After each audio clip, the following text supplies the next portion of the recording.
Speaksies.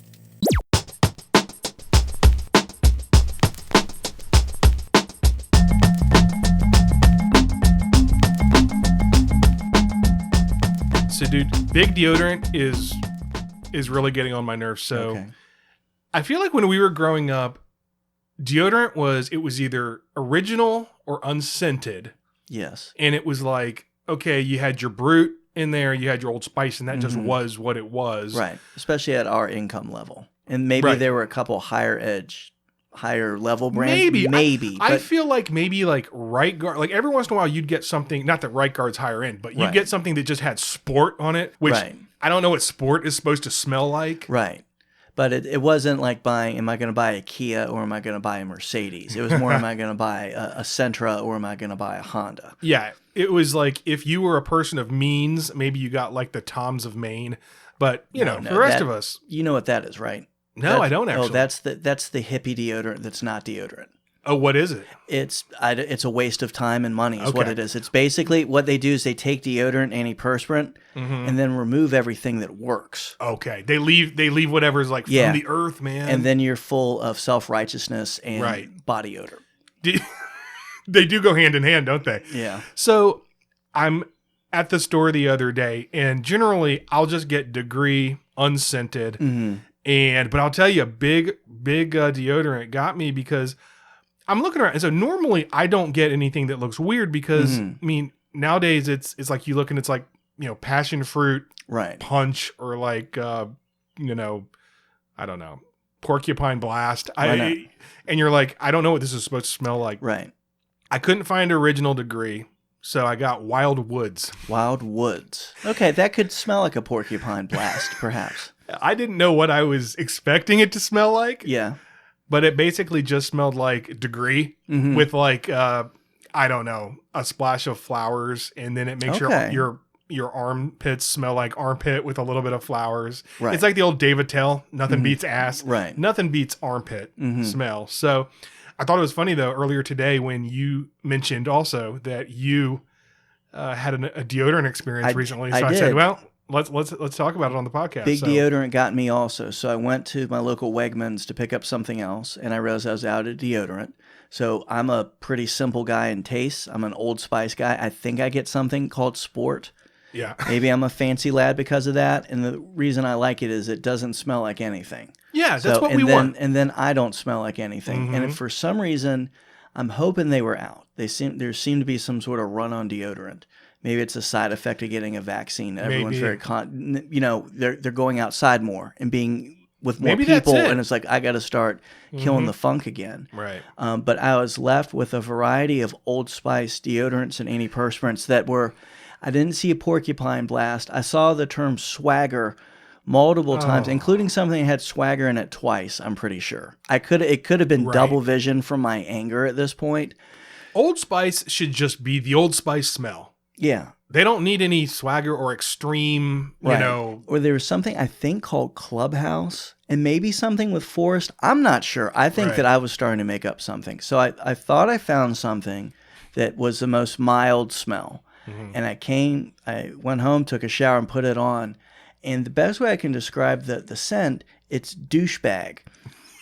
I smell like a person I don't like. When I smell myself, I keep waiting to turn around to see someone with a Monster Energy drink.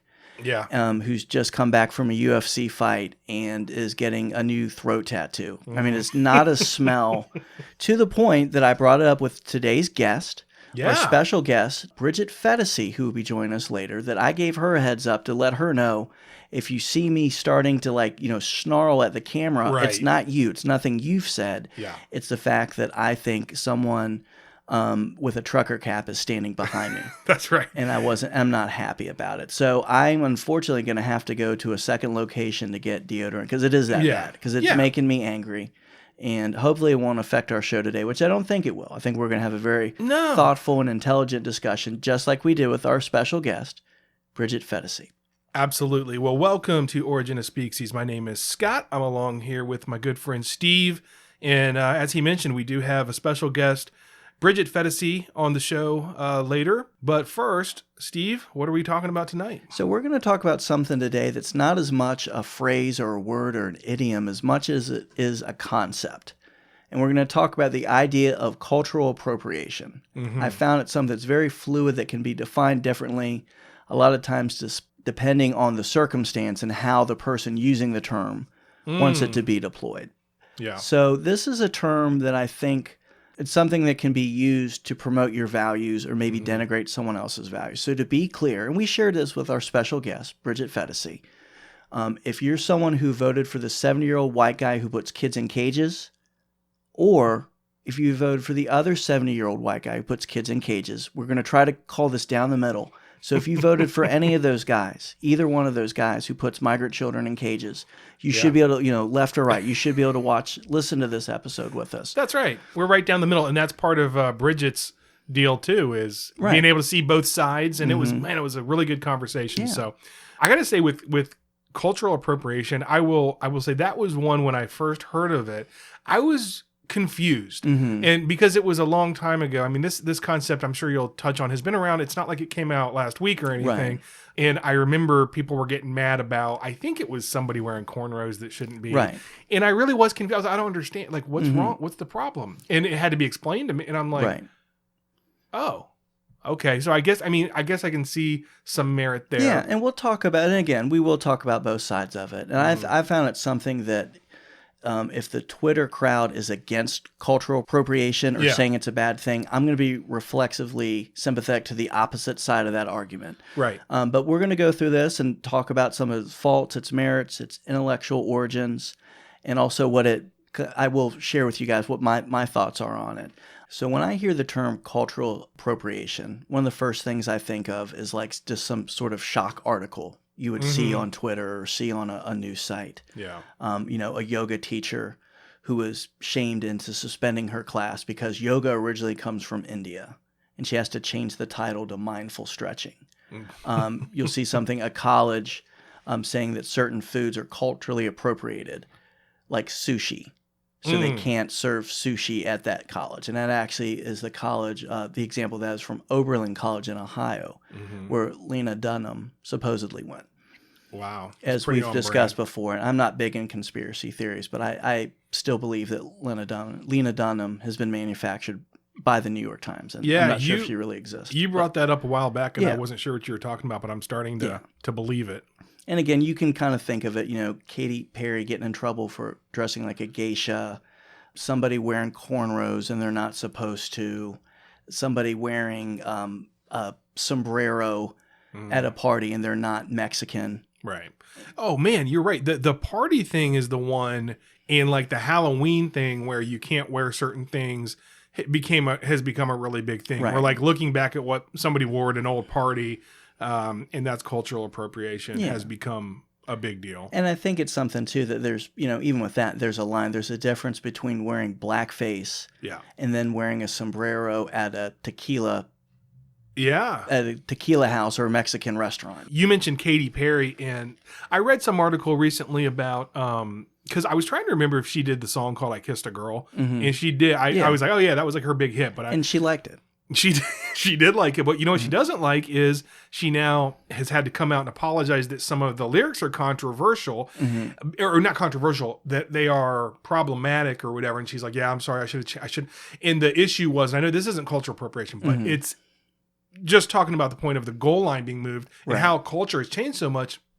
The problematic lyrics are that she's talking about how, her kissing a girl is like a phase and it might get her boyfriend jealous or whatever. Yes. And so it's like appropriating gayness, I guess. But what's so crazy is when that thing came out, it was controversial because it was talking about a girl kissing a girl. Right. So it was supposed to offend traditional values. Yes, exactly. Right. But now it's almost like that's how far the goalposts have moved. Right. And it's the same thing with, I guess that in a way is a little bit of cultural appropriation, but it's weird how like every pop star, it seems like, has to come out with I mean, but how about Madonna? If you talk about cultural appropriation. Right. And that's something we're going to talk about. I think you've hit on one, that cultural appropriation is something that's a little bit nebulous and can be used however. It can be formed to be used in different ways and often as a weapon. Yeah. And retroactively, too. Right. Well, as with everything. And then also, too, just the idea of appropriation in general, that as we'll talk about, and we'll also talk about with our guest today, in a way, everything is appropriation. You know, as history builds upon itself and cultures collide and mix, life itself is cultural appropriation. Yeah, I mean, it's kind of denying a reality of existence, which is, you know, not really the first time that's happened here in our current goofy age that we live in. And if you call everything cultural appropriation, the times that it really is something egregious that shouldn't happen, it kind of can get overlooked. I mean, we should reserve these terms, not to jump, maybe I'm jumping too far ahead, but it just feels like we should reserve our outrage, or even not even just outrage. Like, do we really need an article about why, you know, Kesha, or I'm sure, I have not looked it up. If we look up Kesha and cultural appropriation, I guarantee there are articles. Sure. Do we need that, or should we save it for when there's something that is actually problematic, really bad? And I think we'll talk too about maybe some of those examples where cultural appropriation, I would say, is actually, I think, a warranted criticism. And I apologize for saying problematic, by the way. It just came out. I forgive you. It's your swagger. It's your swagger deodorant. It's the Mountain Berry Extreme Blast, Porcupine Blast of swagger. Blast. So how do you define cultural appropriation? Again, there's not one, I think, solid definition. I'll read a few here for you. First, from Oxford Dictionaries, the unacknowledged or inappropriate adoption of the customs, practices, ideas, etc., of one people or society by members of another, and typically more dominant people or society. So if like white congressmen put on kente cloth, that might fall under that? I would say so. Okay. That would be a good example. From the Cambridge Dictionary, the act of taking or using things from a culture that is not your own, especially without showing that you understand or respect the culture. Okay. So I would say also taking kente cloth. I mean, the first example that came to mind once again. Yeah. And here's another definition that comes up often. It's from the author of Who Owns Culture? Appropriation and Authenticity in American Law, a law professor by the name of Susan Scafidi. And she defines it as taking intellectual property, tradition, knowledge, cultural expressions, or artifacts from someone else's culture, and this is the key part here, without permission. Yeah. This can include unauthorized use of another culture's dance, dress, music, etc. And that, for me, is what is very strange. Like, which Mexican do you ask? Yeah. If you can wear a sombrero? Yeah. Just pick one. But yeah, I think, again, there's some merit, but it's also... But this is, again, there is some merit. Every good lie, frankly, has a kernel of truth to it. But the whole permission thing, is there the Mexican representative? Right. Is there the whatever representative? How granular does this become? Right. So the best definition I found is from the Oxford Reference. And by the way, I learned this. The Oxford Reference is a premier online reference product spanning 25 different subject areas, bringing together 2 million digitized entries across Oxford University's press dictionaries, companions, and encyclopedias. So do you have to pay for that service? No. Really? If I'm going to refer to it, I didn't pay for it. You can know that. Yeah, that's true. Yeah, I'm not going to spend money on something like that. So that's good. So they give an expanded definition, but I think it does a very good job of helping us understand it, but also a lot of the origins of it. So... quoting again from the Oxford Reference that I just apparently gave a commercial for. Yeah. A term used to describe the taking over of creative or artistic forms, themes, or practices by one cultural group from another. The term emerged during the last 20 years of the 20th century as part of the vocabulary of the post-colonial critique of Western expansionism. One significant early discussion was by Kenneth Coates Smith in Some General Observations on the Concept of Cultural Colonialism from 1976, where he brings together the Marxist notion of class appropriation and what he calls cultural colonialism, though he himself does not combine the two in the phrase cultural appropriation. So I think we see some keywords here, basically when you start getting into Marxist notions of things, and we've seen over the last, especially the last few years, it seemed to accelerate a lot of, Marxist ideas trading out class for different identities. Yeah. that it's no longer, looking at things on a class versus ownership, but it's more of intersectionality, where different groups and categories seem to kind of add up and give you more points. And also the idea of critical race theory, which is basically another Marxist way to, it's all the same thing. Basically, it comes down to is identity politics and increased tribalism. Yeah. Right. Yeah. I mean, but the definition there, I liked it. It started very well too when it says one group taking over the culture of another group. I don't think it said for profit. Taking from another. I thought it was taking over. Because I'm like, well, that would be bad. I mean, if you were to like repress another culture and say, okay, look, you can't make tacos anymore. Right. Only the white people get to make tacos now. That'd be pretty bad. But as cultures combine, as we live in the United. I still very much believe that we live in a melting pot of the United States. Absolutely. And as other cultures come in with their food and practices, we all blend together and start taking. Look at the 90s. You and I were both in middle school and high school in the 90s, and I remember. The coolest thing in the world. Hip hop culture took over the 90s, and I remember sitting in my friend's room, and a couple girls were putting braids. My hair was long, putting like, what do they call them? Dreadlocks or like dreads in my hair. They were like the little. Right.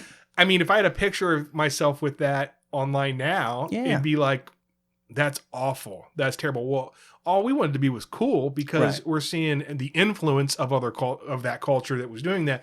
Right. I understand people being upset that, hey, you took this dance or this culture, this thing from our culture, and then you really profited from it. I can understand people not appreciating that. And I think that a lot of artists will go out of their way to credit, hey, this is where this came from. It's a nod to this. It's a nod to this. But people, and I guess, if you're not making money on something that you came up with or your own culture and then some other group or person does, again, I can see being upset, but I also, there's part of me that goes, that's just life. Like it just is what it is. I don't know what's supposed to happen now. Right. Well, you mentioned the 90s, and it's something that you see often. You'll see a band, in the early 90s, there was the whole Seattle grunge sound, and that was a big thing. And you would see bands that were, Mudhoney, who were kind of like an influential band that was a foundation of that music scene. But then someone else, Candlebox, comes in and takes their sound and pops it up a little bit and makes more money. And Seven Mary 3 probably made a lot more money than Green River. Or not probably, definitely did. And they're also pretty, they're Seven Mary 3. They were pretty good. Let's not drag them down into this. I do like Seven Mary 3. I shouldn't have brought them into it, but I don't think they're. But your point is valid. It's not just. Is that cultural appropriation? Pacific Northwest cultural appropriation. I don't know. And when does it become? There's also a difference too. I think between cultural appropriation and like copyright infringement. Well, sure. If and this has happened, if Led Zeppelin or Rolling Stones take a song from a bluesman who didn't have a publishing rights, didn't lock that up and doesn't give them money, that's not necessarily cultural appropriation, that's theft. Well, it's interesting you bring up like copyright because I think that is a lot of the things that people are getting upset about. I try to point out sometimes like, hey, we do have laws against, things are better now than they used to be because we do have laws against certain things. We do have laws against discriminating based on color, race, creed, all that stuff. So everything that's kind of outside of the law, it's just kind of life. There are things you can do that are bad.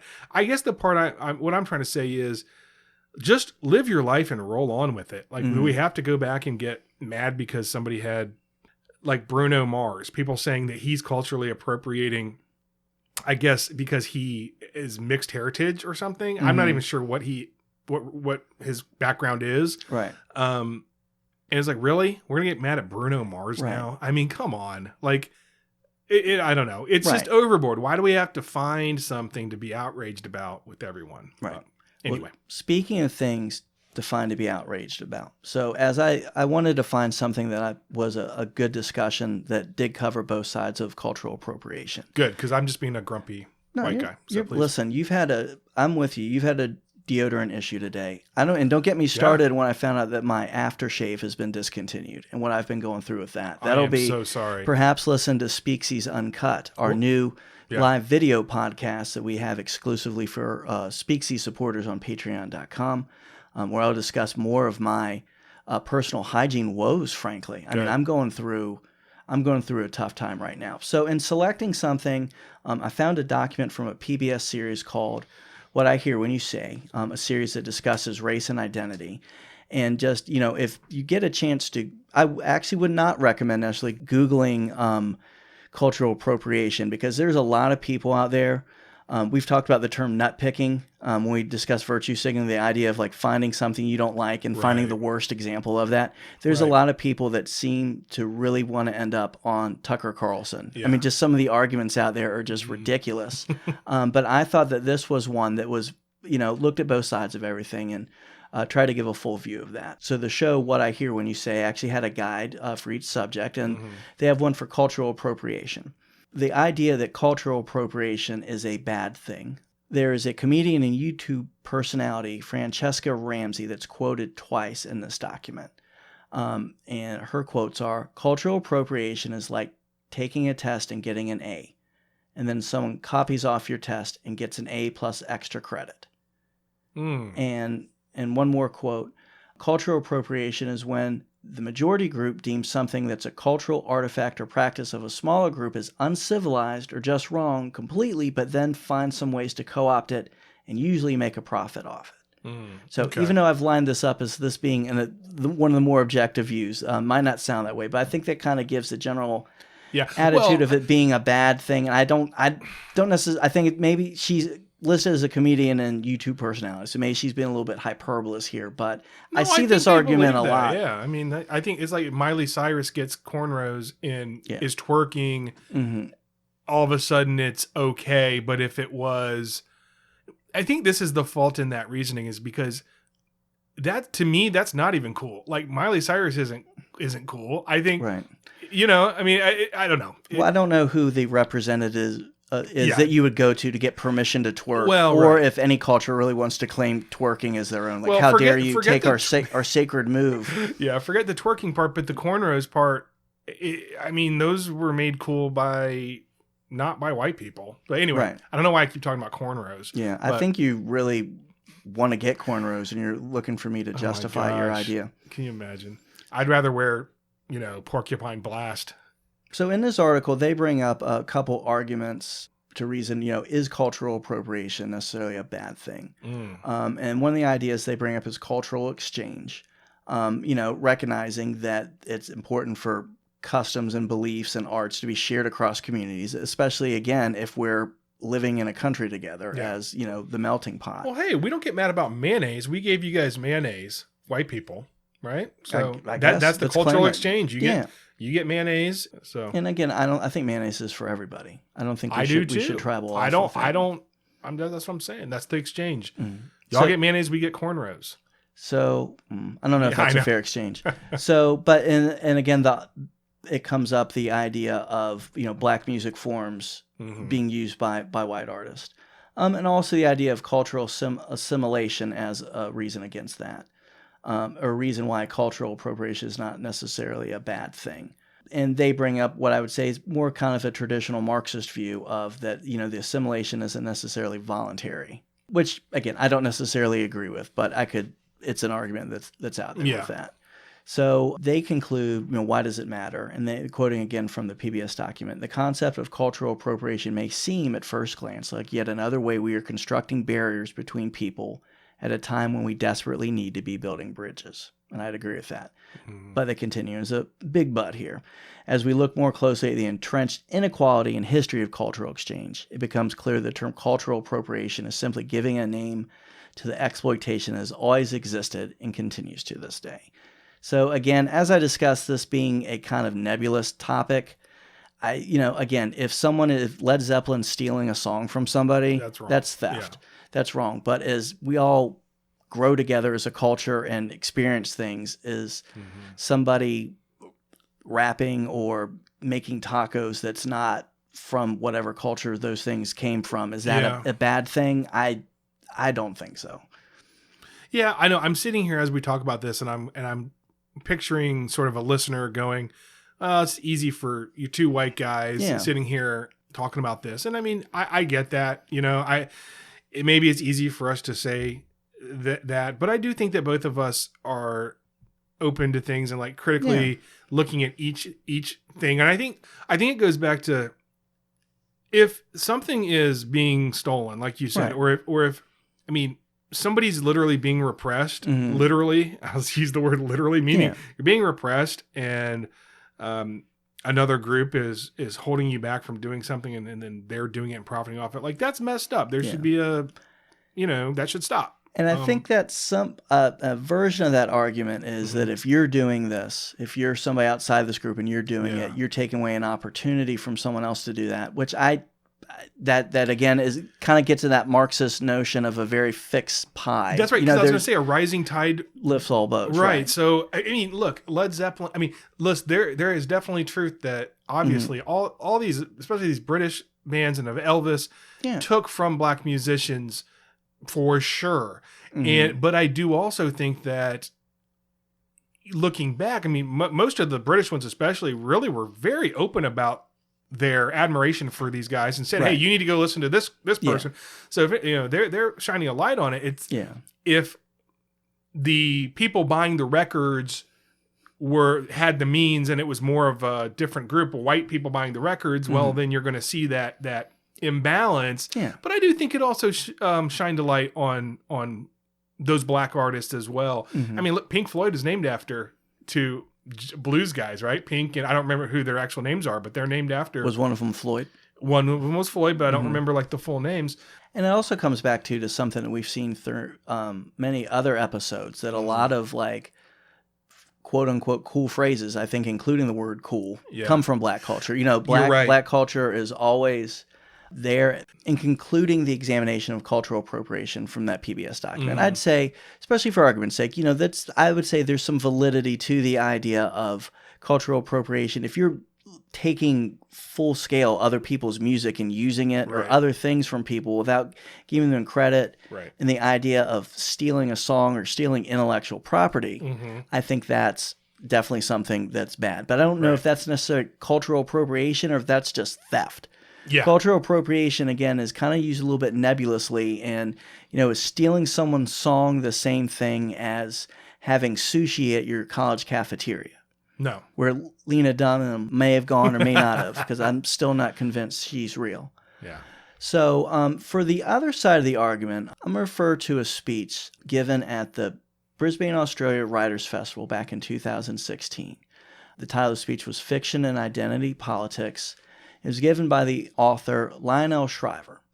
So Lionel Shriver, in case you're not familiar with her work, was born Margaret Ann Shriver, changed her name to Lionel just more out of spite, not someone who has transitioned, but just Lionel's a great name. Yeah, it was kind of her pen name, and I think she just wanted not to be known as Margaret when she was writing. Fair enough. You probably best known for a book which I've read, We Need to Talk About Kevin.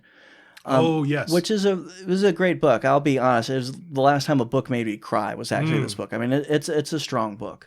And she was invited to this speech and was a little bit controversial. Some people saw it as problematic, a word I despise. And hopefully, I don't know if we'll ever cover that word. So you can almost hear the air quotes when I say that. So for her speech, I don't know if you noticed at the beginning of the episode, I made some references to people getting in trouble for having sushi at their college dorm, or having a yoga class called a stretching class, or people getting in trouble for wearing sombreros. Yes. All those references actually come from the speech to set the context of her presentation. So I'd encourage you, if you get a chance to look up her speech, you can find it pretty easily. But one passage in particular stood out to me, discussing the idea of cultural appropriation, using the examples of the Mexican restaurant having sombreros there, that it was somehow cultural appropriation. So she tells a story about how when she was a child and her parents went to Mexico, and they brought back to her and her brother a sombrero, and it allowed them to wear the hat and play dress up. And she brings this back. I'm going to quote directly. What does this have to do with writing fiction? The moral of the sombrero scandals is clear. You're not supposed to try on other people's hats. And I really think that's a good idea for for promoting the idea of cultural appropriation in a good way. That to understand other people and to see how they live and to understand their culture and their perspective, you have to try on their hats. You have to walk in other people's shoes. Right. And it brings up, I think, just the idea that cultural appropriation being used sometimes as a weapon to shut people down and to just encourage the idea of identity politics. And I think we're fairly consistent on the show that we believe in the power of words and believe in the power of freedom of thought and openness, and that there's just a trend that social media and the media in general really promotes of dividing us and to splitting us into different categories, into smaller tribes, and to take little pieces of our cultures and identities and putting us in almost a permanent election campaign. Yeah. There's just this constant negative campaign that we're in. Right. And I think the idea of wearing other people's sombreros, looking at other people's perspectives and taking that on, and especially as a writer, the idea that someone wouldn't be able to write something because they didn't belong to a certain group, I think is absurd, and it's un-American. Yes. You should be able to write whatever you want regardless of your skin color, your creed, your hat choice, even people that eat kale. Maybe. I think I'm going too far. Wow. So that's really you're really pushing their own boundaries on this. I am, but I think you might have to edit that. So just to kind of leave with a thought of, I think that there's an idea of cultural appropriation. If it's a term that means when you're literally stealing something, I agree with that being a bad thing. Yeah. But I just ponder this. One of the most influential books in American history is something we discussed back on the our Jim Crow and Uncle Tom episode. Oh, yeah. It was Uncle Tom's Cabin, written by Harriet Beecher Stowe. Yeah. Under today's modern view of things, would she be allowed to write that book? Would it be a problematic situation for her to promote that cause? Something to think about there.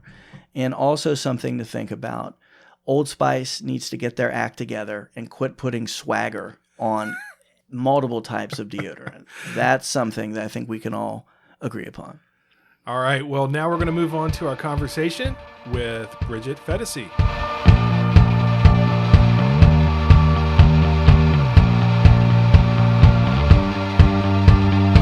Our guest is a writer, comedian, podcaster, among many things.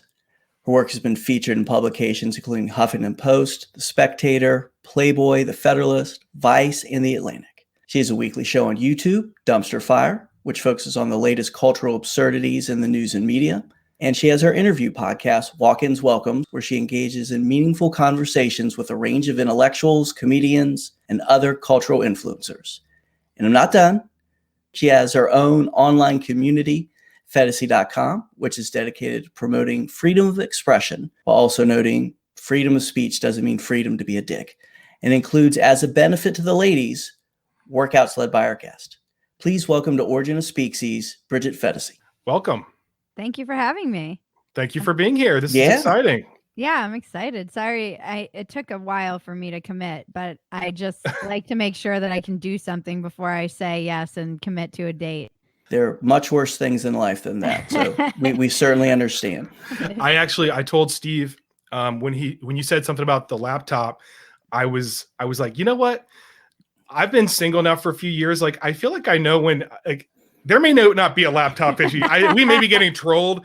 And I kind of thought that would be amazing if, how long can she come up with things like that? So, but then we heard you talking about it somewhere else. So yeah, no, it was actually a huge pain in the butt because of the backup thanks to COVID. So they took it for a week and then they had to diagnose it. Then once they diagnosed it, they had to take it back and it was gone for 2 weeks for them to fix it. I've been joking, how do I, now I know what it feels like to have phantom limb.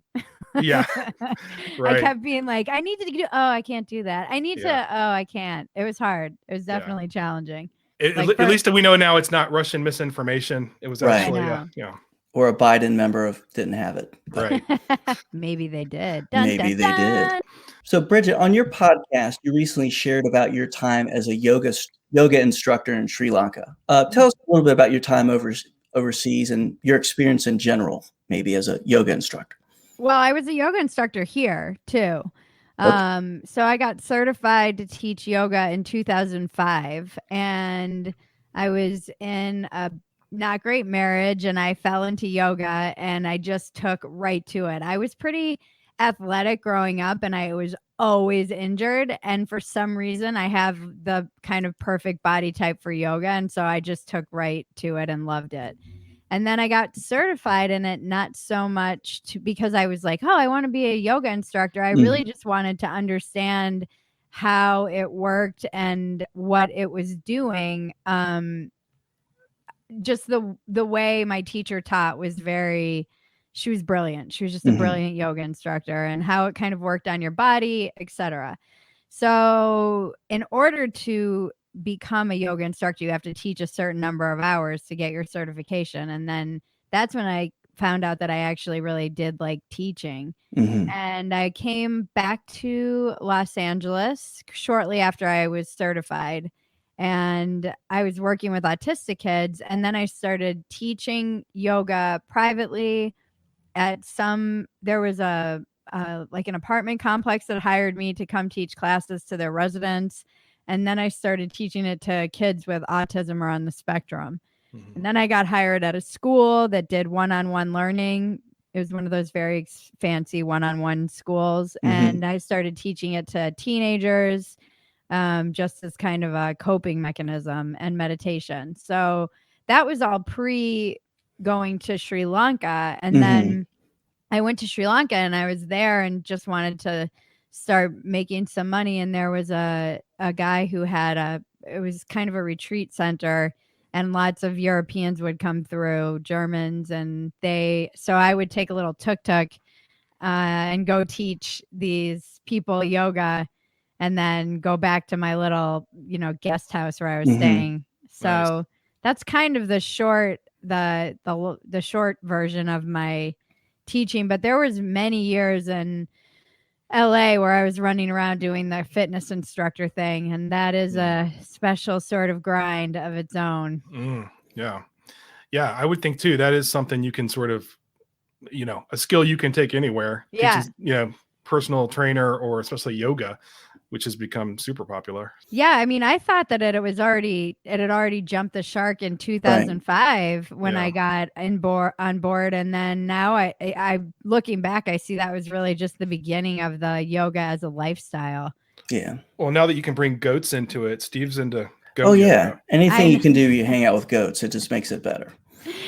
We always joke, like, we have to find the next trend that white women are going to get on board with, because that's where all the money is. Like, what are rich white women going to be into? Yeah, get avocado involved somehow. Yeah, butter lettuce. Baby gems. Ooh. I haven't heard of that yet. That's coming. My wife will have some next week. Yeah, so that was really my experience with it. And then I actually loved teaching. I fell in love with teaching more than I thought I would. And I liked making the playlists, and I liked all the different body types, and just working with the kids with yoga was really great, because I wished that I had been taught some of those things, particularly meditation. And yoga is really a great way to teach kids meditation, because you're moving around. And so that was, I mean, I miss doing a lot of stuff there. Actually, I went down to this organization that's in like South Central area, and they have an after school program, and I was teaching the girls down there yoga, meditation. It ended up being more, it's so wild when you work with young girls in particular. I would say something like, name one good thing about yourself, and just the absolute challenge they have with coming up with one thing nice about themselves is so it's so telling to me, even with all the progress we've made in that arena, that young women are still like, I don't want to say that I'm good at anything, or that there's something good about me. Do you think that's interesting? Because Steve and I both have daughters, and I mean, I noticed that too sometimes with my daughter who's 10, and I wonder, is it a nature versus nurture thing? Is it the culture, or is it just something inherent that for little girls, or just? I mean, it's weird, because I remember growing up, you never wanted to say anything good about yourself because you would be called conceited. Yes. or like full of yourself. And I think there's this big fear of having a big ego. And I personally think that is reinforced more in women, oftentimes by other women, more than it is in men, where they're encouraged to have a healthy, healthy sense of ego to a certain extent. And in fact, kind of have to have one in order to survive. Whereas women, I feel, moving around a lot as a young girl. I mean, I went to 12 or 11 schools in 12 years. And the big trick was always making everyone feel comfortable. Yep. You're always trying to like put yourself down, and there's that meme where women you can't take a compliment, and you're like, oh, you don't want to be too pretty or too smart or too anything. So they're, in order to make friends, just in order not to be a threatening influence. And I think that is, there's just more pressure, I think, from women and on women to be a member of those kind of in groups. And you see that particularly with like young girls, really young girls start doing this. I mean, you'll see little 6-year-olds being bullies to other girls and creating those little cliques pretty young. And it's interesting too, because I moved around a lot as a kid. My dad was in the Air Force, and it's just interesting hearing the way it was for you. For me, it was still, you had to put people at ease, but it was trying to make people laugh. It wasn't having to be self-deprecating necessarily. It was like actually the opposite. Can you hang? Can you sort of assert yourself within this group? That's sort of more how I felt as a young boy going through that. It's interesting to hear the flip side. And I wonder if that's just the friend groups maybe being different with young girls and young boys. Obviously every situation is different, but right. It's interesting. My experience of going from school to school though was that it was particularly, every group is different obviously, but it was pretty much the same experience of getting bullied by girls who didn't like the new introduction into the caste system or whatever, the pecking order, and then trying to kind of appease them in some way or another.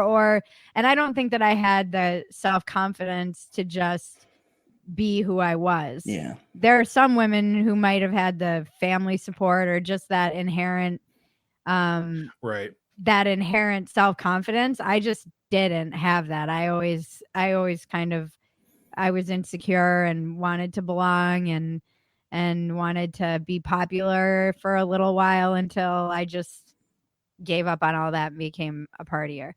But that I don't think I had that self esteem to just be that, awkward person for all of high school. Yeah, we've seen that with my daughter. I've really encouraged her just to be herself because she is awesome and it makes it easier too. I'm like, you don't need to change. Be yourself, be bold. And at the same time, I know what she goes through. I assistant softball coach with a bunch of 6th grade girls, and I'm in constant fear because they can smell all my weaknesses and my lack of confidence. And I think I'm good this year, but when there's all 7th graders, that might be the year I step down. Yeah, it's tough. Those packs of children are terrifying. Those I always joke, like, teenage girls run the world. They can be. I was not one of those kinds of girls. My sister was much more confident and she was one of those kids that would make teachers cry. Wow. Just had that ability of her and her friends to just like torment a teacher to the point that she just was better at that. And she's much more certain of who she is. I think she always has been. I don't know if this is just like you said, is this nature or nurture? Yeah. She just, from a time that she was 4 years old, was a very outspoken, confident little kid. Is she older or younger than you? She's younger.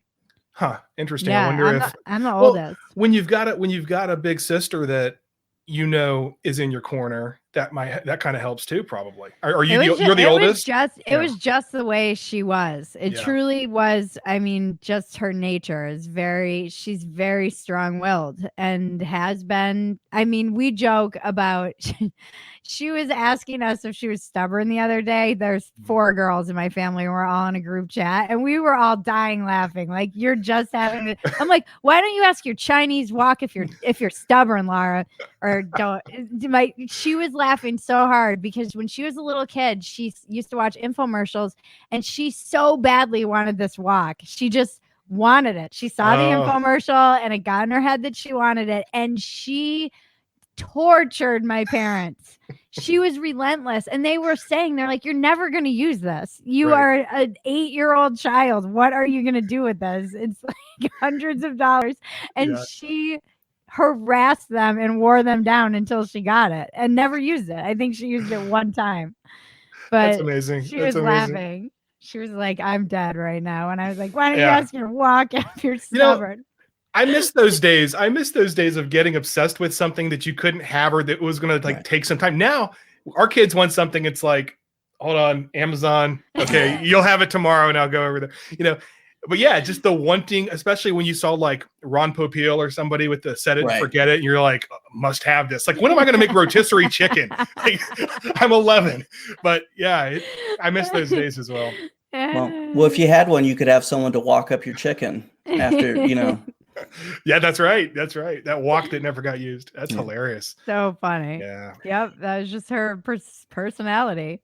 Well, being able to see something in oneself. I was actually thinking about that. I was listening to you on Joe Rogan and you guys were talking about the how you used to be a hypochondriac. And you said something about writing a book about it. I implore you to write that book because I know so many people in my life that I would get that and give it to. Okay. And I don't know that anybody would nobody wants to admit, I mean, you did, but is it kind of hard to admit that you're a hypochondriac because you're sort of like admitting that it's insane. In my head. So I think more people would buy it and give it to 3 people, which is actually a pretty good business model. Yeah. But I mean, I just wrote, so somebody actually reached out to me about doing an interview for that. Another person who poor guy was so patient with me, but he asked me to interview me and then he sent me these questions and I said, I'm going to write this. And it ended up being 4,000 words and basically an outline for the book because once I really started writing about, when my hypochondria first came up and what was the actual way that I kind of got over it. And it was this little patchwork of tools that I put together just by virtue of being too poor to go to therapy. And eventually I could go to therapy. But at the time it was just like, I was so desperate for any kind of relief. And I didn't have the money to go get like all the tests I probably would have wanted to get if I had great insurance or been on kind of on the state insurance or whatever, where you can just get all the tests for nothing. And yeah, it was interesting to go back and really look at that. And I do think that there's a lot of shame around hypochondria because one of the most significant aspects of it for me was how silent I was about it. With my cousin, who was my best friend, she knew I suffered really a lot more than it would have appeared.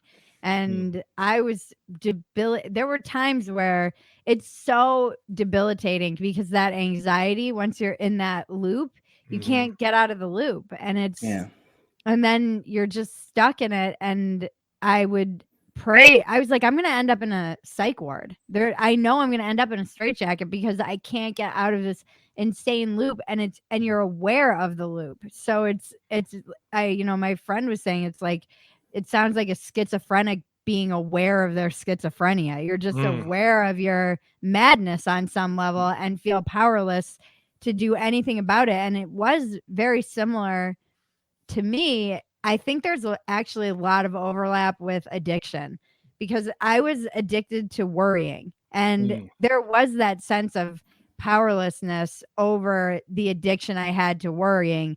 And unlike a substance, it wasn't something I could just quit outside of me. But there was a process that occurred where something would trigger it, and then I'd get in the loop, and then I would need to keep feeding that loop. It was like it would fire me up on that kind of adrenal fight or flight. Right. But it was exhausting. It was like it was such an physically exhausting just to be under that much manufactured stress all the time. Yeah, but and that's terrible for your immune system too, right? Because stress is bad for your immune system. Horrible. So it's feeding on each other. And I don't think that people talk, like hearing you talk about it on the podcast, I was like, boy, I've never heard anyone talk about this. And I think people make light of it. Like I was kind of joking around about it. But it's a real thing. I mean, it's obviously a real thing. And I'm sure there's a spectrum like anything else. Totally. But I think there are probably a lot of people that would benefit from hearing a voice talk about that. So. My therapist was saying that she was like, please write that book because we really can only treat it with medication. And they've found that it's most people who are hypochondriacs are kind of resistant to the anxiety medication for this kind of it sometimes it can even make it worse and exacerbate it, but she's been begging me to write something, but it took actual work because I basically understood that I had to rewire my brain, on some level. That's why I put the rubber band around my wrist and snapped it whenever I would have a thought that was a trigger thought or agitating, because I knew that I had to stop that loop, like that whole concept of what fires together, wires together, and neuroplasticity. Once that groove got going, it only made it stronger if I would act on it. So if I had a thought, what's this lump in my throat? And then I go to touch that lump in my throat, I've now reinforced that thought is valid. And then if I go to the mirror and look in the mirror and open my mouth and see if there's something in my throat, I'm enforcing that even more. And then if I go Google, what is this lump in my throat? It's like every step you take that is in the direction of enforcing that thought as something that's valid and real makes it harder to break those mental patterns. And man, it took a lot of effort, and I kept a thought log, which now I realize is like a cognitive behavioral therapy tool. They have them you can download them. Anyone who suffers with this and is listening right now, you can just go download Health Anxiety Log online, go Google it, and just start keeping track of when you're having those fears come up, what's triggering them. And then it has you usually walk through a process where it's like, what was the trigger thought? What was the behavior you took, if any? And then what is a replacement thought and behavior that you could put in place of these things that you did? I mean, I just had to have like a no Googling allowed policy. Yeah. That's a good policy. It's probably good for most things. Especially in this current environment, when if you're not even looking up all the symptoms, if you cut on any sort of news with all in the last 12 months with just all the constant barrage of COVID ideas and symptoms, it had to be very tough for people going through that anyway, which is difficult anyhow, let alone when it's just the 24-hour news cycle is dedicated to it. Well, and there's so much, as I've thought more and written more about this, there is this whole aspect of confirmation bias that's happening with hypochondria, where you will decide that you have something and then you will seek out the confirmation of that, even in the face of experts and tests telling you that it might not be true. You will go on some message board and look for the one anomaly who did all those things and still found out that they had it. And then you'll be affirmed in your belief. It's like, oh, well, I've had 5 brain scans and been to 3 experts and they all told me I don't have MS, but this one guy, and in this MS message board chat support group said he went through the same thing and they missed it. And Hot Rod 69 wrote it with a lot of confidence. So it's got to be right. So there's a lot of things right now that even this morning I woke up and there was the whole like US on Good Morning America, and it was like the double COVID variant is in California. Dun dun dun. Hold on. I've been going to the gym, and like I never watch CNN, but when I'm at the gym, it's on, and I've just been writing down the headlines or like the shows that are up next, or just what's written on the bottom. Which, by the way, another thing CNN does is even in commercials, they're like things are across the bottom. So it's getting worse. No context, just it's getting worse. Hold on. Afraid. They have just a show called Afraid. That seems very CNN to me. Yeah. Yeah. And then I saw this one this morning, or this afternoon, like 2 hours ago. It just says nearly 40,000 kids have lost parents to COVID. Like, weird way to frame it up. Yeah. I don't know what the whole story was there, but they're clearly tapping into whatever fear is out there in mainstream media, just in general. I'm sure it's not just CNN, but they've lost Big Orange Guy, so they should just have a show called Hunt for the Next Big Orange Guy. They should do that. They should just be honest about it. It's like, look, we're going to put them back on Twitter, or we got to find someone else to make you to focus your hate and fear on. So help us out. I feel like they keep trying to make like these young freshmen, like Marjorie Taylor Greene. They're running out of them. Yeah. And they can't because they have no power and they're not as, like able to influence as Trump is, I think. And yeah, it's wild to watch it's been really quite interesting. I've been just like a my husband said to me just the other day, and I'm not sure if it was something because he was a little worried about me or not, but he said, I haven't seen you this singularly focused or passionate about something as I'm like very anti-vaccine passport. Yeah, I saw you tweeting about that. I've been on this crusade because I feel like we have a window to push back against it. And, Dave Smith, who does Part of the Problem, he's a libertarian. He did a great podcast about this. And he was saying, this is not, if you speak up, they'll float these things to see and get the temperature. And then he used a great line. He said, and if enough people are like, oh, hell no, they'll be like, oh, all right, well, we've got to boil that frog a little longer, which is such a great line. And he, he's very much against it. And I've just been raging against it. And I'm not normally so passionate about anything really, but I feel like at least in this instance, once we kind of cross that line, there's not really any going back. And it does. And I don't know, it just seems so that I see the fear and the shame that people are using to manipulate people into this. And I get outraged because I'm like, so they took away all your freedom basically in the past year. And now they're giving it back to you conditionally. Like, and you're supposed to be like, scary. Oh, thank God. It's better than nothing. Oh, thank you so much, sir, for giving me back this ability to just move freely throughout my country. People. I thought this was America.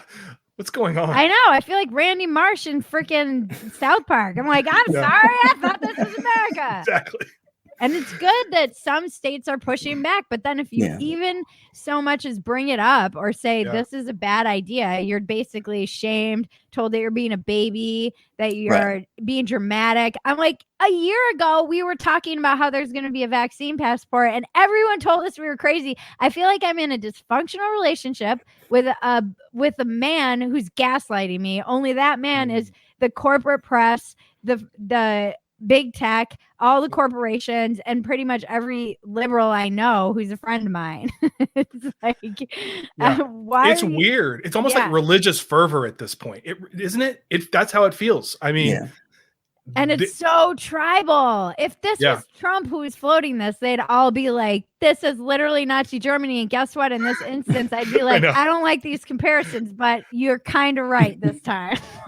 Well, yeah, it's weird that it seems like, and one of the things I think that's a big part of your appeal and many other people that are really gaining a big audience is right now, it feels like you're being pushed to either be like I'm for the vaccine passport, or like, let's wear 5 masks and this far leftist woke stuff, or you're like Trump supporter QAnon.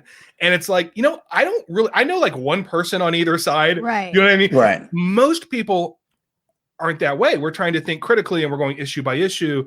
But that's not what you would think based on what you see on the media for the most part. And I think people are scared. They don't want to be associated with Trump or QAnon if you say, well, I don't, or you know what I'm trying to say? Yeah. So I think that's why I really resonate, and a lot of people are, with the idea of being politically homeless, which is, I think, something we want to talk about. Yeah. So expand on that a little bit. What is it? When you say you're politically homeless, what does that mean? And how does that influence your view of our current time?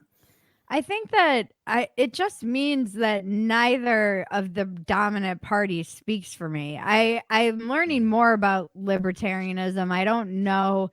I feel like they get kind of a bad rep, but I do think more than ever before there's an opportunity for a third party in the country, or a need for one, whatever that looks like. And like you said, Scott, it's I tweeted about something about how liberals they privately talk to me all the time. And everyone's like, oh yeah, this sounds like this like hipster coffee shop energy. And like they were all accusing me of lying. I'm like, yeah, well, guess what? You wouldn't know this because you are in the cult. And I've spent 5 years being basically the mistress to every fucking normal, sorry for the swear. You're fine. Every normal liberal that I know who has any kind of self-doubt or questioning and doesn't feel like they can come out and say this because they're either working on a show or working in Hollywood, right. or have been DMing me or calling me up because they're worried about something that they tweeted. They're not going to go say that to you. Why would you think that they're going to confide in you about any of this? And I know I'm kind of right over the target when I say those things, and everyone just accuses me of being a liar, because that was the same thing they told me when I said that the left is self-censoring 5 years ago. And now it's open that that's happening. And you have people like Barry Weiss and Glenn Greenwald and journalists reporting on it and writing about it. But that 5 years ago, everyone told me I was just making stuff up. I'm like, okay, I've been being told for 5 years that I'm either lying or making things up based on stuff that I've been hearing for real. And in this instance, I think that everything is so polarized. You can be pro-vaccine and just anti-vaccine passport. But if you say I'm against the vaccine passport, for instance, they're like, oh, I guess you're an anti-vaxxer now, and you're with. It's so that tendency to just assume the worst. But what worries me is the absolute inability to even ask questions. Yes. 100%. And I think this is where most people in the kind of politically homeless tribe end up landing, because I know plenty of people who came from Trumpism and MAGA or the right who got booted out of their tribe for even questioning Dear Leader and questioning any of the kind of MAGA principles. And everybody, I think if you're any reasonable at all, or have been observing this from the dreaded both sides perspective of evaluating things, you see that every single, the principles they're not principles. It's like both sides, dominant parties, do this thing where the thing that they're accusing the other side of doing, when it's their side, it's suddenly not a bad thing. And if you're standing in the middle experiencing these two versions of America, I think increasingly people are like, I'm out. I'm just not, I can't, none of you have any principles. You're all full of it. And you don't actually care about the communities you say you care about. You use populations of people as props, basically, whenever they're convenient. Even this, again, back to the vaccine passport, for instance, what happened to everything is racist. In this instance, this is something that is kind of racist. Right. What happened to that? Oh, it'll be back though. Don't worry. It's been away. Right. That will return. I like the fact that you do both sides, and we try to appeal to that audience too. We've said before, if you voted for the 70-year-old white guy that put kids in cages, or if you voted for the 70-year-old white guy that puts kids in cages, we want you to listen to our show. So we're with you on that. That's a great line. We want to have wide appeal. Either way, you probably voted for a 70-year-old white guy who puts kids in cages. Yeah. That's really funny, guys. I would really run with that as your motto. There we go. I like that. All right, cool. We appeal to anyone who voted for a 70-year-old white man who put kids in cages. Absolutely. There's a bumper sticker in there somewhere. Yeah.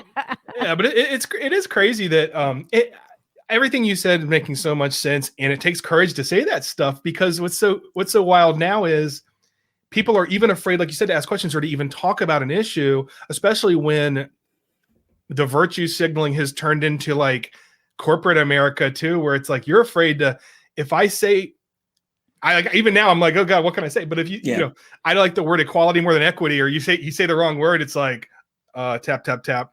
You know, that's not okay. We now use this word. It's like, you're going to tell me what to say. And I even push back on just in my personal life. If somebody says, we don't really use this word. People don't use this word anymore. I'm like, look, I stopped changing the words I use. I'm getting old. I can't do it anymore. But when they control the language and the thought, it's like very 1984, not to sound too conspiracy theory guy, but that's the hard part. You got this big middle group that doesn't want to be on either side, but you actually have to have the courage to say, look, this is enough. Like, I'm not getting the vax port, or this is bullshit.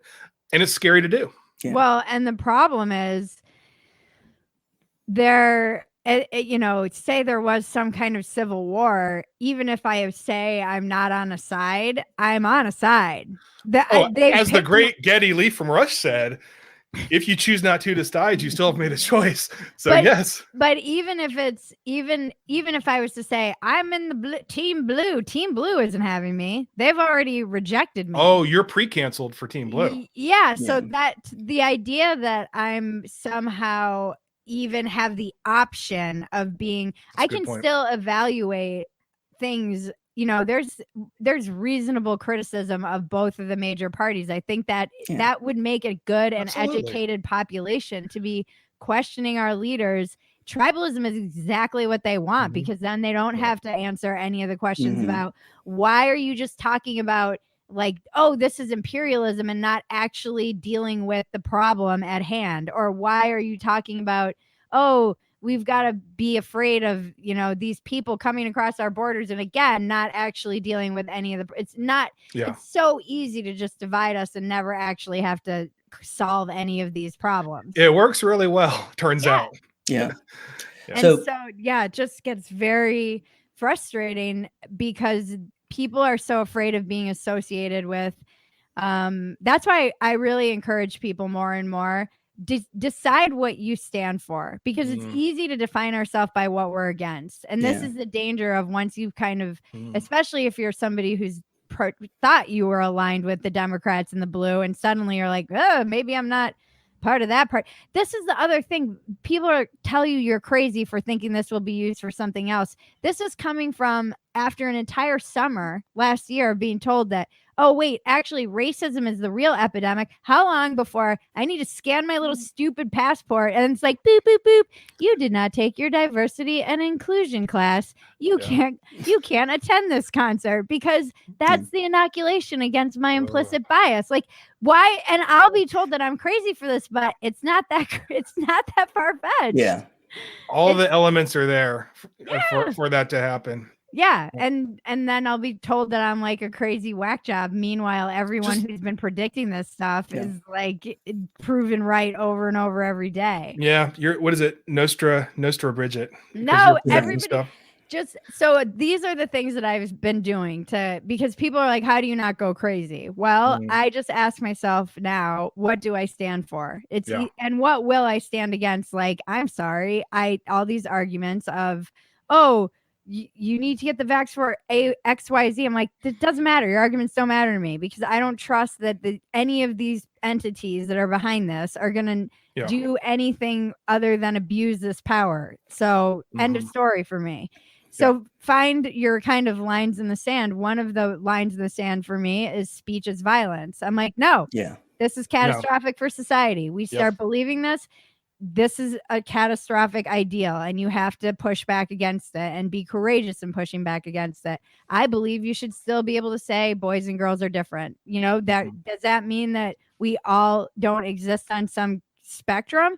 Obviously, gender is something that's different and socially put upon us by all kinds of preconceived ideas and stereotypes, but you still have to be able to call out reality. And that's what's so dangerous, is the shape-shifting version of reality that's being constantly forced down everyone's throat. And then people are afraid to say anything because they'll get deplatformed or they'll get suspended. Or I mean, just today we were posting a clip of dumpster fire, and my one of my co-hosts, Sam, she said, let's do one of the Bill Gates ones, since all the like vaccine stuff is in there. And then we were debating in our group chat what the name is going to be. And Maggie said, okay, we'll just do Bill Gates, Bill Gates, The Great Reset, and Agenda 2030. And then she posted it and she's like, and it's been demonetized. Wow. I'm like, how am I supposed to not? Yeah. If you want me to believe that everything is a conspiracy theory, Right. you're doing a great job. Yeah. Right. Oh, that is scary. That is scary. It reminds me, I don't know if you've heard this before, the law of merited impossibility. No. That'll never happen. And when it does, you bigots will deserve it. Oh, wow. Rod Dreher says it. He probably says it better than I do, but I think it's the truth of, we're not going to have an anti-vax passport. And when you do, it's probably because you're racist and you deserve to have that anyway. Yeah. People are like, oh, I guess you don't care about people. That's why you don't want that. I'm like, you guys have been using this argument for like a year now. And just like all of your other things that you're going to try and shame me with, it's just not going to work. And this is the other thing I tell people, you've got to build up your resistance to being called horrible names and told that you're doing things that are misrepresenting who you are and what you are actually saying and doing. Right. Yeah. And that's important. It is hard though. It's scary, but you got to do it. But it does feel good if you actually do sometimes push back and say, look, like, okay, like if you're going to say I'm a racist because of this, that's fine. I'm not you just move on with your life. Yeah. And because they think they're doing what they're supposed to be doing or saying what they're supposed to be saying. Right. Speaking of racism, how much time do we have left? Do we have time to do some cultural appropriation? I have no time out. So good. Don't worry about me. Good. Yeah. So just, I guess for the topic of our show was cultural appropriation, or is cultural appropriation. It's something, I think, one of those terms that's very nebulous, but also you kind of see it in the whole identity politics woke realm of using to make people be quiet and not say things. So is it something that, is it a valid concept, do you think, or is this another kind of woke gone wild sort of idea that's out there?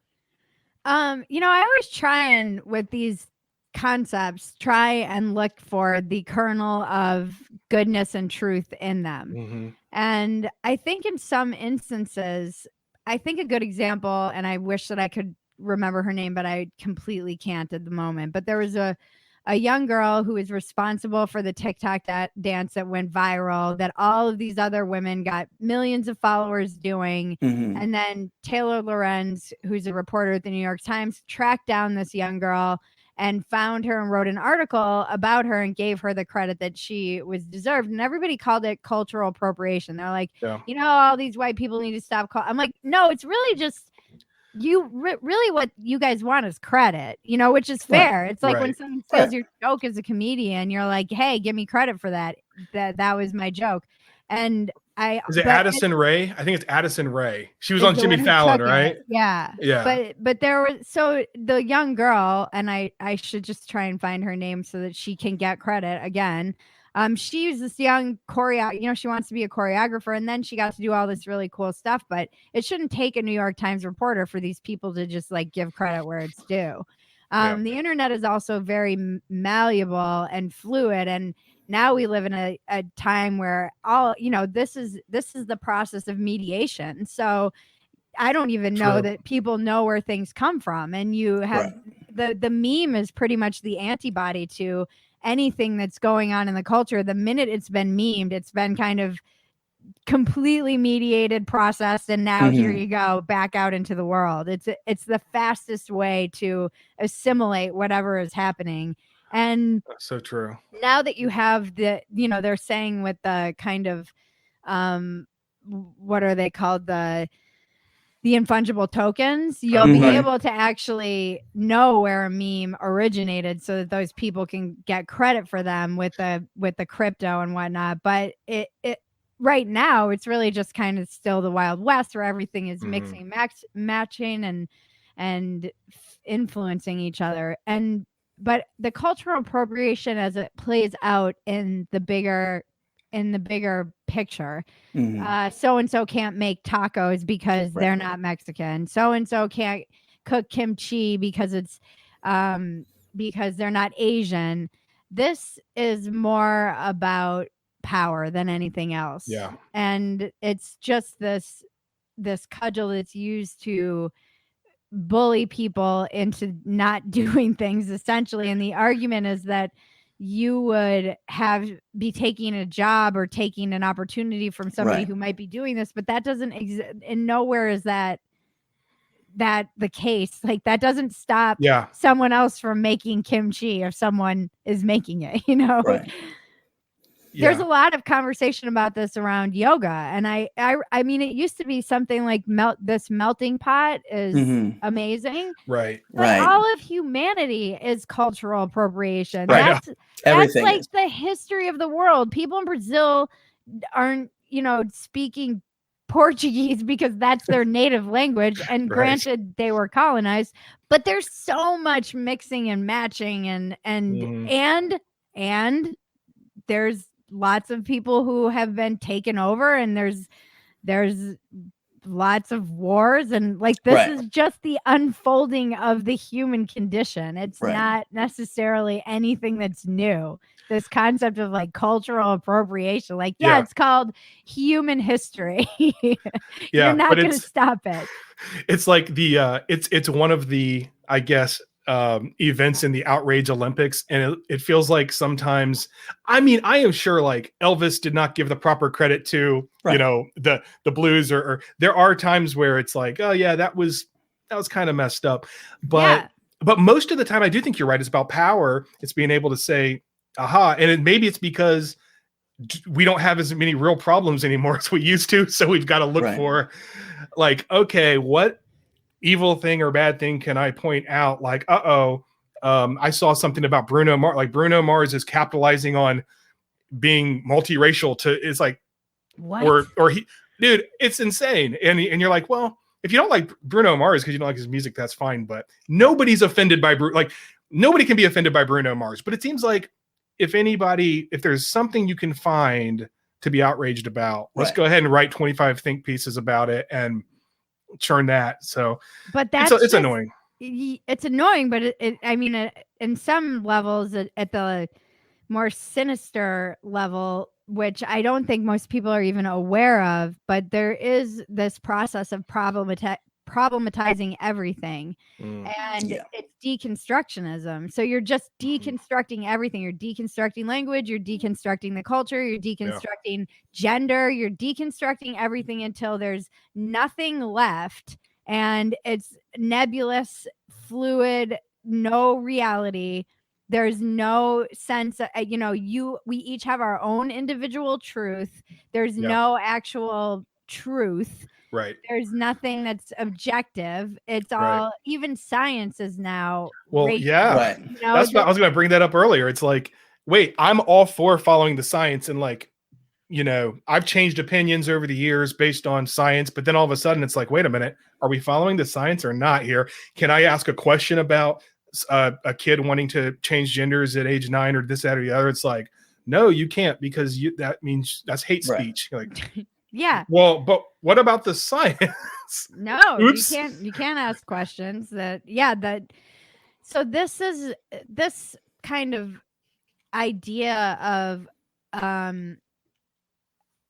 this should be a thing that I feel like what gets conflated a lot is people wanting credit and deserving credit. There are plenty of instances where in the past, in particular, Black scientists didn't get the credit for what they were doing. They should obviously be credited for that work. And that is a very simple human feeling. And it's also just, there's a difference between giving someone the credit that's due for the work that they did that somebody else took, and saying, oh, white people shouldn't be doing yoga because this is an Indian, this comes from an Indian tradition, and these white women have appropriated this culture and they shouldn't be allowed to partake in this somehow, when I think yoga is a practice that would benefit everyone in the world. And sure, there are some aspects of it that in Western culture have made it more competitive and have maybe taken away from its original foundations, but there are aspects of it on those cults and ashrams that are horrible, and those gurus were abusing all kinds of people, and like we've kind of left that behind. So it's now, I hate this idea that only the Western culture is capable of evil, violence, colonizing. It's that in itself to me is so racist, and like those people sound like more like white supremacists than anything. Yeah. That's just only white people are capable of making these things bad or being violent, or, you know, nobody really has the, it's just, yeah, right. Nobody's cornered the market on being an asshole or being being violent. Yeah, this is not something that is. It wasn't invented in 1980, or you know, right.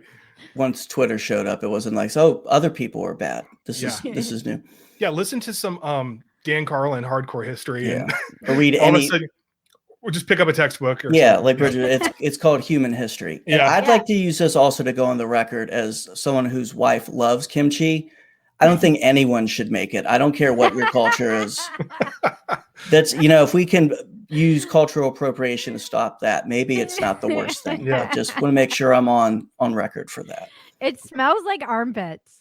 The last time my wife had it, she was actually met up with one of her Korean friends, and she got in the car, and I asked if she had been eating out of a garbage can. It smelled like a Virginia Beach garbage can on a summer day. I was like, that is disgusting. Oh, but that's the beauty of America. It is. We have the choice to smell that way. Yeah. Well, do you want to help us find some cultural appropriation? Yeah. See, Steve has picked some pictures, and we thought we'd go through them, and we can see if and where the cultural appropriation is. Will you help us with that, Bridget? Of course. Okay. And if you're listening to the podcast, this will be available. We'll put some clips out there, but definitely on our Patreon. So, okay, let's do this.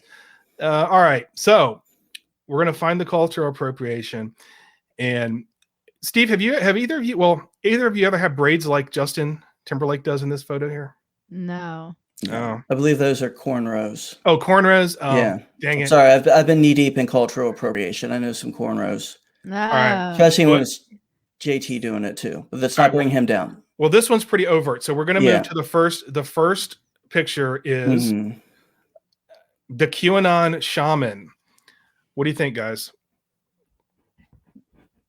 That there's a lot going on there. Yeah. So is it a raccoon tail that's there also? I mean, there is a lot going on. I feel like it's like culture. He's like culturally appropriating Johnny Appleseed culture. Well, hold on. It is kind of a Davy Crockett thing going on up top, but then it's I actually horns. Yeah, I looked up. I found an article about his tattoos, and I think they're Nordic. So he's definitely going for a Nordic thing. I would have guessed Mayan. Well, maybe. I think we should throw him under the bus for I think we can assign anything to him and it'll be fine. Nobody's said anything good about this poor guy. Well, I shouldn't call him a poor guy. He's a bad guy, probably. But, okay, but what are those pants? That's what I want to know. That's a good question. It's like sackcloth or something.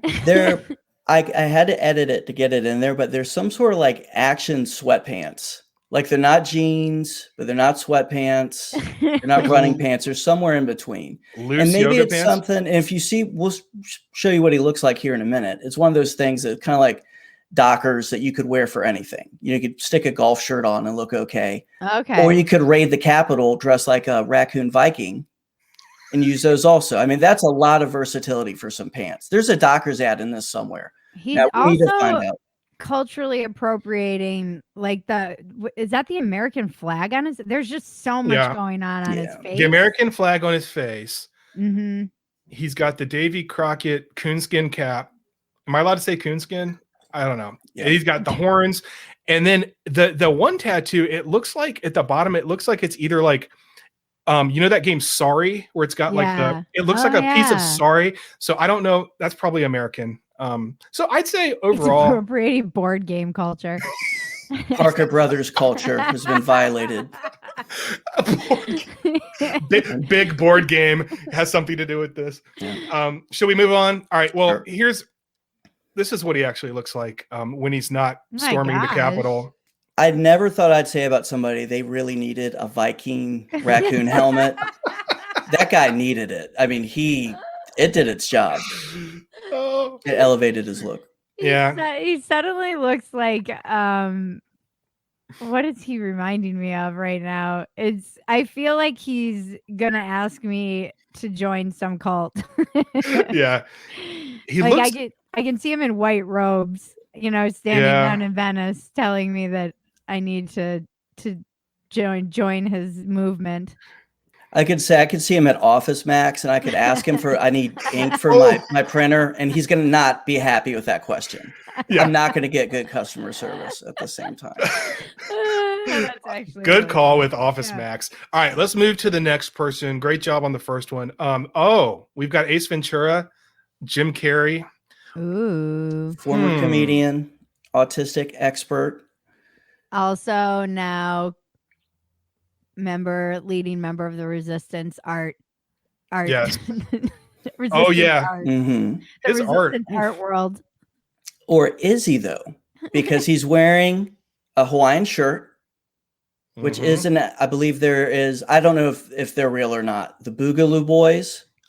Did they just take this from where? What is the origin of the Hawaiian shirt? Is it from Hawaii?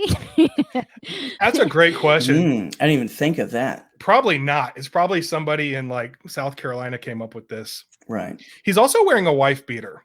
I really now want to know who made the first Hawaiian shirt. All right, we'll get on that. That's a future episode. Thank you, Bridget. Yeah. You've given us ideas for that. So he's incorporated white supremacist culture by taking a wife beater. Wife beater's no good. So. And what's with the hair? That's Italian culture, I think. Oh, the hair? Dude, that hair is all him, I think. I'm not sure. I do kind of like the hair. The hair's pretty good. That's just Jim Carrey culture. Yeah. All right. Let's move on. Oh, the Tampa Bay Buccaneers logo. Are they allowed to be called that anymore? Buccaneers are white, aren't they? Or maybe pirates. Pirate culture. Mm-hmm. Yeah. So this was their original logo from the 70s. This is Bucko Bruce. This reminds me of the Gay Blade a little bit. Zorro the Gay Blade. Zorro the Gay Blade. Let's clarify what we mean by that. Not our friend the Gay Blade. No. Zorro the Gay Blade with George Hamilton, which is an excellent movie, Bridget. Yeah. Just you need something on Friday night to do. I don't know where you'll find it, but it's pretty good. Steve introduced me. It's pretty good. Yeah. Okay, I'll check that out. Yeah. The earring reminds me of Mr. Clean. Ooh. I could see that. Bald cleaner guy culture. I don't know. And you know what? Looking at him, I could see if you pulled the hat and the knife and the earring away, he looks like QAnon shaman, like in his regular outfit. Maybe. He's a little more dashing than the QAnon shaman. He looks like a young Errol Flynn or something. I don't know. I like this logo. But did they retire it because of a controversy, Steve? Do you have any other backstory? I think they just retired it because it's awful. I mean, I remember being a little kid seeing this and like, what's happening? This isn't good. I didn't know much. I would say they're appropriating pirate culture. Mm-hmm. Pirate culture is the best. Are the pirates getting mad? Not yet. They haven't got Twitter out in the ocean, but once they do, they'll be angry. They'll be back. So mad. Yeah, we'll be hearing about this. All right, let's move on. Okay. So this is Lil Nas X and Satan. I don't know where Catholic culture, Christian culture. That's pretty messed up. I was gonna say kale culture. So Bridget, you're not probably aware of this, but one of my crusades is getting information out there how kale is the devil's weed. And I think that's what he's doing here is he's appropriating kale culture and just another reason not to be happy with him. I mean, bringing back Billy Ray Cyrus is enough that we should all hold it against him. Right. But now invoking kale. There's a whole bondage theme here too. It seems like the leather community should be outraged. We'll find out. I sent Scott a clip the other day. Did not think this would come up, of the Love Boat, which I watch every night religiously. And there's one where the Village People were on there and they were racing a horse along with Betty White and some other people. And my wife was watching it with me and she's like, all right, I understand the construction worker. I get the Indian, I get the other guys. What's the leather guys like day job? You know what I mean? Because like the cowboy construction worker, Navy guy, you could say something. You can kind of guess what they're doing. The leather guy's just the leather guy. Yeah. The big old handlebar mustache. And maybe this is where he ended up. Maybe this is him now. What is he wearing around his neck? Is that like the coral, those little coral shell necklaces? Puka shell. That's surfer. That's surfer guy culture. There's a lot of problematic stuff. But that probably goes back to more like of the indigenous culture of where maybe Hawaii. We're back to Hawaii again. Hawaii and whoever invented the Hawaiian, which we are going to find out for you. We will let you know where that came from. Thank you. All right. I think we have a couple more here. Yeah. Maybe 2 or 3 more. All right. Oh, I think I know which one this is. Yeah. Oh, this guy. Not this one. Not this one. I don't even know what to say. Well, we still got to talk about this guy, right? So this is a gentleman. Yeah, who's wearing a lady suit and like a Sikh turban. So I guess there's a couple things. I don't know where to start. This was just a random model I found. And that is a lady's like power suit, right? I don't know. Yeah. I take it you don't have a closet full of these. I feel like the look is very it's just reminding me of that I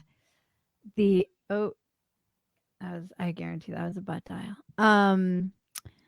What is that vampire movie with the couple? He reminds me of the vampire. That youth adult, Twilight. And Scott and I both knew that for like 30 seconds. We wanted to see who was going to be the first one to say it. We didn't want to jump in. Oh, Twilight! You're talking about Twilight. Wait, Twilight. what? Yeah. He has a Twilight vibe a little bit. He does. Robert Pattinson vibe to him. He looks very unhappy too. Well, that's just the model look. They have to look miserable, and they're not allowed to eat. So. And he's wearing a lady's power suit from 1978. And a turban. I was going to say, the turban hasn't even come up yet. He's got a... I think it's the least offensive thing of his outfit. Okay. I agree, actually.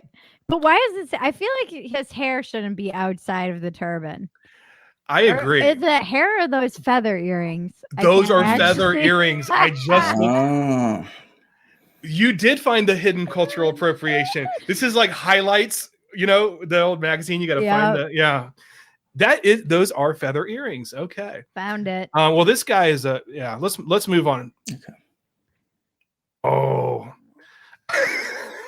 that would be Axl Rose. And who's the actor? Mickey Rourke. Mickey Rourke. Wow. And someone had pranked them a couple years ago. And if you see the byline there, that they got it submitted to a local news station as Max and Geraldine Bailey to celebrate their...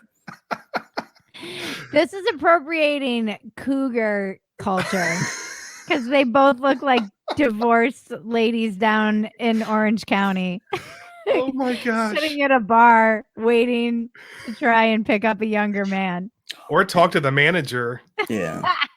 They're appropriating old Karen culture. Karen culture. I think not you can just say Karen bar. Culture. Yeah. It's not a nice bar either. It's an Applebee's or a Ruby Tuesdays or something like that. Yeah, no, it's an Islands for sure. Oh, gosh. This picture is so funny. All right, let's move on. Oh, God. Wow. The bandana. I think we need to talk about the bandana.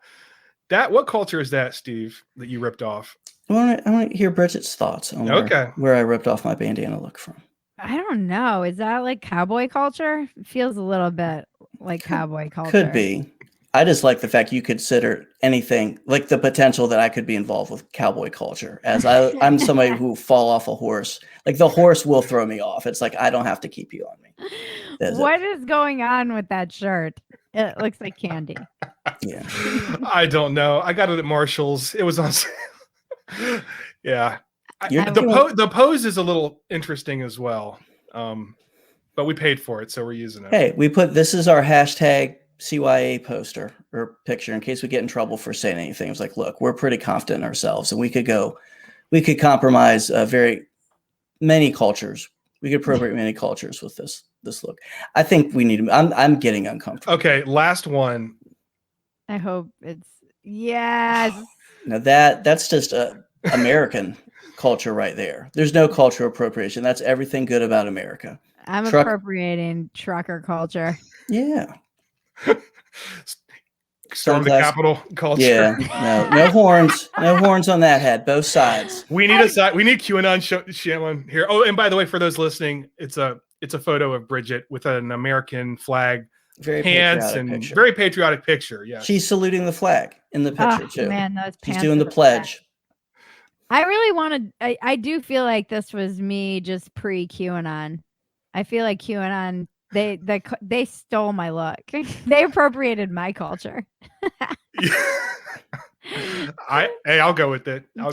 Topless Americana. That's mine, buddy. Shaman Q. That is your brand. If you look up topless Americana in the dictionary, this picture is there. Well, actually, QAnon shaman was also topless, so he really did take your. He took my whole look. I just needed some horns. Yeah. Little did I know. You rocked it better. I was hiding my horns. All right. That's right. It's all about America right Thank you. All right. Well, that's it for the game. Yeah. So just to wrap up, first of all, thank you very much for being so generous with your time and spending time with us. You do so many things. So with your podcast, Walk-Ins Welcome, who is your dream guest you would like to get that maybe we could help you track down? That's a good question. There are so many people that I love talking to anybody, but clearly I would really love talking. I would love to talk to Jordan Peterson. I've been reading his new book, and I just love. I think he's seen some shit, and he just. Whenever people are saying that he's the dumb person's philosopher, I read his books. I'm like, what books are they reading that this guy seems dumb to them? Is it just like mishmash of words that's made up critical theory stuff, or what are they reading that he appears dumb? I don't. But he's so grounded in story and storytelling, and I feel like this is something that is really getting lost in our culture. And I would just think. I think right now today, he's somebody that I would really love to hear his perspective on the process that's kind of occurring with our population, the global population at the moment. Well, Scott's constantly DMing his daughter, so there's a chance that we could find a way to get that contact. Oh, Jordan Peterson's daughter. I was like, where are we going with this one? Yeah. I love Jordan Peterson. He's so thoughtful. On any topic, Yeah. And we need Jordan Peterson, man. That's a great answer. Well, Bridget, what can our listeners, where can they find you? What do you want to promote? Go check out Dumpster Fire on YouTube. It's on the Phetasy YouTube channel, and touch my bells and buttons and all the things there. And then Walk-Ins Welcome is my podcast. If you want something a little bit more juicy and thoughtful and long form. I pretty much live on Twitter. I have Instagram. You can find me at Bridget Phetasy anywhere online. And then if you want to escape into the politically homeless shelter for lost souls, come to Phetasy.com. Yeah. And you can just follow me there in the event that I get memory hold like the Orange Man. But you can also subscribe, and it's just honestly, that community never ceases to kind of blow me away, the way that they show up for each other. They've surprised me even with what could occur in these kind of subscriber communities, because I wasn't really sure what would happen. In many ways, it's a little bit like Twitter meets Facebook meets Patreon. And I like it more than Patreon, which I still have a Patreon, but I live more in Phetasy.com, which is supported by locals. And it's just the interface is great because the whole audience can communicate and share their stuff. And we do workouts, and that's an area where I really devote, what do you stand for? It's easy to go out there and rage against what we're against, but it's more important that we build day to day. What are we building, creating, and Yeah. standing for.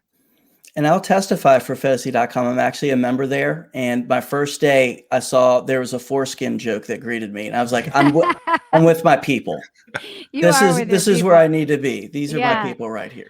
Yeah. And feel free. I tell everybody in the community there, I'm like, promote your stuff. I want this to be a place where people can share their own creativity, their own shows.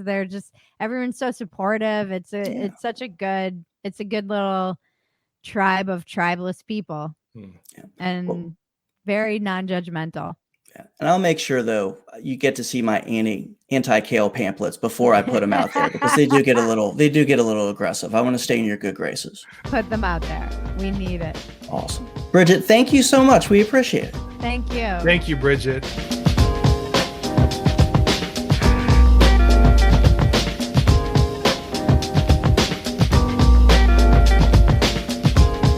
All right, that was our conversation with Bridget Phetasy. If you want to see the full video, please consider becoming a Speaksy supporter at patreon.com/Speaksies. If you become a Speaksy supporter, you'll have access to a lot of content, including Cringe Watch, True Facts with Robert Bankett, Personal Records, and our new video podcast, Uncut, where you'll get to see Steve and whichever color bandana he's wearing that day, as well as my beautiful pink face. Also, if you enjoy the podcast, please help us out by telling a friend, and maybe giving us a rating on Apple Podcasts. Thanks again for listening. Bob's your uncle. Watch out for bears, and kale is from the devil.